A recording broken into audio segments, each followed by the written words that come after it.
Hello friends, പുതിയൊരു promo റിവ്യൂയിലേക്ക് എല്ലാ കൂട്ടുകാർക്കും സ്വാഗതം.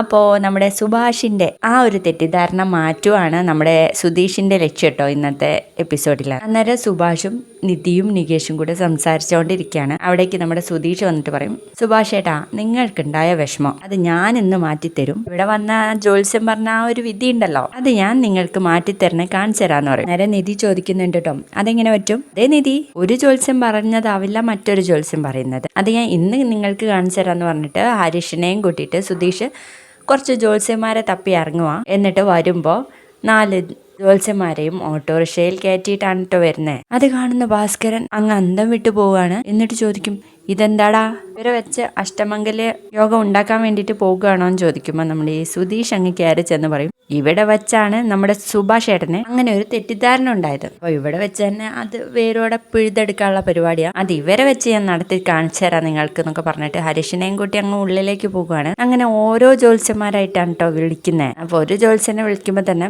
ചെറിയൊരു ദോഷം കാണുന്നുണ്ട് എന്ന് പറയുമ്പോഴേക്കും നമ്മുടെ ഭാസ്കരനൊക്കെ ഇരിക്കുന്നുണ്ട് കേട്ടോ കേൾക്കാൻ വേണ്ടിയിട്ട്. ഭാസ്കരൻ പറയും, ഓ, കുടുംബക്ഷേത്രത്തിൽ പോയിട്ട് വഴിപാട് കഴിച്ചാൽ തീരത്തില്ലേ എന്ന് ചോദിക്കുമ്പോൾ ആ കറക്റ്റ് എന്ന് പറയും കേട്ടോ ആ ജോത്സ്യൻ. ഇപ്പൊ രണ്ടാമത്തെ ജോത്സ്യനെ വിളിക്കുമ്പോൾ അയാൾ ഏകദേശം ഇതുപോലെ തന്നെയാണ് പറയുന്നത്. അന്നേരം നമ്മുടെ ഹരീഷ് പറയും, അല്ല, ഈ ജാതകപ്രകാരം ഏട്ടൻ എന്നാ കല്യാണം നടക്കാന്ന്, ഈ ജാതകം നോക്കിയിട്ട് ഇയാളുടെ കല്യാണം കഴിഞ്ഞ ഒരു പെൺകുട്ടി ജനിച്ചിരിക്കാനാണ് സാധ്യത എന്ന് പറയുമ്പോഴേക്കും നമ്മുടെ സുഭാഷൊക്കെ അന്തം വിട്ടു പോവാണേ. സുഭാഷ് പറയൂടോ, പറഞ്ഞു വിടറാന്ന്. അങ്ങനെ അടുത്ത ആളെ വിളിക്കുമ്പോൾ അയാൾ പറയും, ഒരു മഹാലക്ഷ്മിയാണ് ഈ വീട്ടിലേക്ക് കയറാൻ വേണ്ടി പോകുന്നത്, കുട്ടി ഇയാളെ അമ്മയെ പോലെ സ്നേഹിക്കുന്നൊക്കെ. പിന്നെ അടുത്ത ആളെ വിളിക്കുമ്പോൾ പെൺകുട്ടി വടക്കൂന്നാണ് വരുന്നതെന്നൊക്കെ കേൾക്കുമ്പോൾ നമ്മുടെ സുഭാഷിന് കാര്യങ്ങൾ മനസ്സിലാവാണ് കേട്ടോ.